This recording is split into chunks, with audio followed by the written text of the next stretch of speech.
Hi there.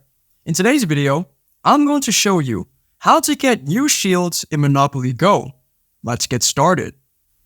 Once you log into Monopoly Go, the first thing that you want to do is go to the top of the screen, and then you go to press on the 3 shields.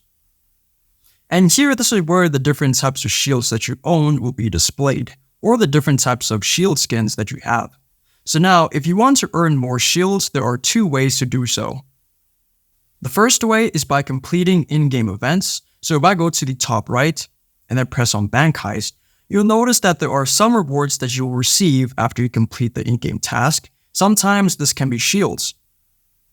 Another way would be to go to the bottom left corner and then you're going to press on the Wins tab. It'll say Quick Wins. So by completing each task which says Pass Go 1 time, Complete Quiz Win number 1, Complete Quiz Win number 2. So by completing each task, you're going to stand a chance of earning new shields. So at the bottom there, it shows you your progress. As you complete new tasks, there will be some days where you will be able to earn new shields as a reward. If this video helped you out, then please leave a like and consider subscribing. It's free, and it helps the channel to make more videos like this. Thanks for watching, and see you in the next one.